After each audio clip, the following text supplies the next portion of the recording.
네, 안녕하십니까. 더불어민주당 이소라 의원입니다.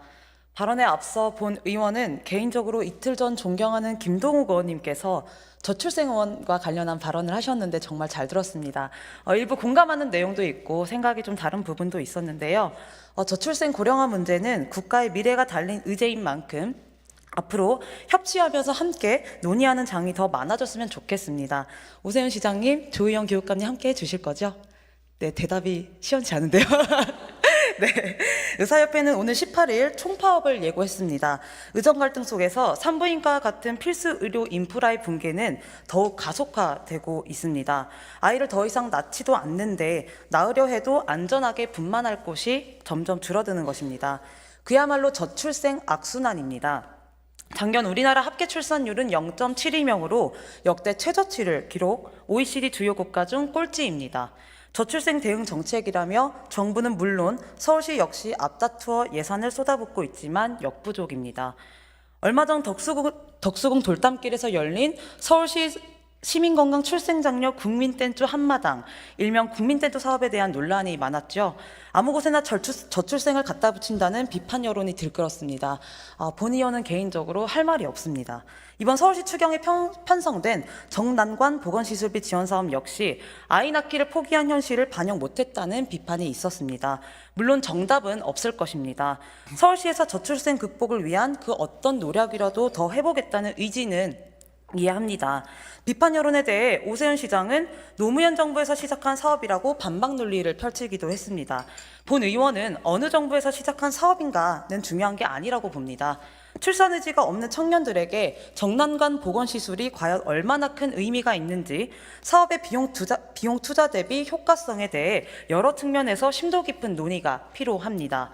당장 지난 방학에 더 오른 학원비 등의 교육비 부담, 흔히 교육 여건이 좋은 지역의 높은 주거비용, 그럼에도 자녀와 보내기엔 턱없이 부담스러운 노동시간과 업무 강도, 전 세계적인 기후위기 속의 환경 문제, 필수 의료가 뒷받침되지 않아 산부인과, 소아과가 사라지는 의료 현실, 아이를 낳겠다는 결심과 더불어 힘든 인생을 담보하게 되는 국민들의 현실을 우리 모두 알고 있지만 혁신적인 변화를 이끌어내지 못하고 있는 게 현실입니다. 지금 청년들은 결혼한 부부들은 자녀 갖기를 미루거나 포기하고 있습니다. 지금 대한민국은 특히 서울시는 아이를 낳더라도 환경오염 속에서 필요한 치료를 제때 받으며 건강하게 키울 자신이 없는 곳이 되어가고 있습니다. 이제 저출생 대응을 위한 근본적인 정책이 필요합니다. 단순한 현금성 지원을 넘어 당장의 성과가 나오지 않더라도 장기적인 목표 설정하에 필요한 곳에 예산을 투입하고 그 효과를 측정해야 합니다. 서울시는 7월 저출생 고령화 조직을 보강하겠다며 조직 개편 계획을 제출했습니다. 정작 막대한 예산이 투여돼야 할 근본 정책들엔 인력과 예산이 부족해지는 것은 아닐지 저출생 신규 사업을 계획할 때 반드시 면밀한 검토가 필요할 것입니다. 특정 인구 집단만이 아닌 전 연령대의 노동시간 단축, 수도권 집중화 현상 깨트리기, 기후환경을 고려한 도시계획 조성, 교육경쟁 완화, 조직문화 개선, 연금개혁 문제 등 이미 수많은 얘기들이 나오지만 정작 정치권은 지지부진합니다.